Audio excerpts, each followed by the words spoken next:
সেবা নিতে গিয়ে আতঙ্কে দিন কাটে চাঁদপুরের মতলব দক্ষিণ উপজেলা স্বাস্থ্য কমপ্লেক্সের রোগীদের। কেননা ভবনের ছাদ থেকে প্রতিনিয়ত খসে পড়ছে পলেস্তারা, সৃষ্টি হয়েছে ফাটল।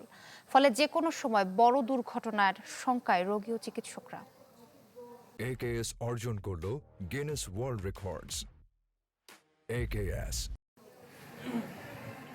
হাসপাতালের বেডে শুয়ে আছে রোগী, আর ছাদে তাকালেই পলেস্তারা খসে পড়ার ঝুঁকি। যে কোনো সময় ভেঙে পড়তে পারে মাথার উপর। এই চিত্র চাঁদপুরের মতলব দক্ষিণ উপজেলা স্বাস্থ্য কমপ্লেক্সের, যেখানে ভবনের প্রথম ও দ্বিতীয় তলার বিভিন্ন স্থানে খসে পড়ছে ইটের সুরকি আর সিমেন্টের অংশ।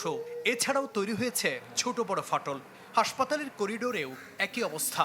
ফলে চিকিৎসা নিতে এসে যেন আবারও আহত হবার আতঙ্কে রোগী ও স্বজনেরা। উপরে ছাদগুলার ভিতরে মানে ভাঙা ভাঙা দেখা যাইতেছে, যদি কোন ঘটনা ঘটে যায় আমরা তার বলতে পারি না। আস্তরগুলি ফাইটা গেছে, হ্যাঁ, রুগীরা অনেক সময় নিচে আছে, অনেক সময় অনেকের উপরে ভাঙ্গা পড়ছে। ভবনগুলো এগুলো অনেক আগে, নতুন করে যদি ভবনগুলা করা হয় তাহলে মতলববাসীর জন্য অনেক উপকার হবে।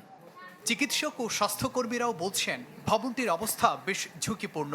দ্রুত সংস্কার না হলে যে কোনো সময় ঘটতে পারে প্রাণহানির মতো দুর্ঘটনা। হাসপাতাল ভবনগুলো অনেক দিন ধরে জরাজীর্ণ অবস্থায় পড়ে আছে, যেগুলো থেকে প্রায় প্লাস্টার খসে পড়ে এবং রোগীদের উপরে পড়ে মারাত্মক দুর্ঘটনার সংখ্যায় থাকে। আমাদের এখানে আমরা যারা কাজ করতেছি, এখানে সবচেয়ে বেশি আসলে ঝুঁকিতে থাকে আছে রোগীরা ঝুঁকিতে থাকে, কারণ হচ্ছে তারা সারাক্ষণই ওখানে অবস্থান করতে হয়। হাসপাতাল কর্তৃপক্ষ বলছে বিষয়টি এর মধ্যে জানানো হয়েছে ঊর্ধ্বতন মহলে, ব্যবস্থা নেওয়ার আশ্বাস প্রশাসনের। 63 সালে প্রতিষ্ঠিত হওয়া 2টি অংশ ভবন আছে, এগুলো থেকেই বিভিন্ন ধরনের পলেস্তারা খসে পড়ছে।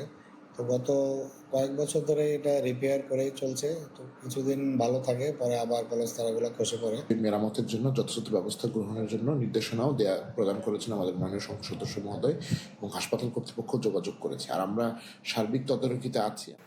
অতিরিক্ত সতর্কতার অংশ হিসেবে হাসপাতালের বিভিন্ন স্থানে সতর্কীকরণ নোটিশ টাঙিয়েছে কর্তৃপক্ষ। Desk report, channel 24।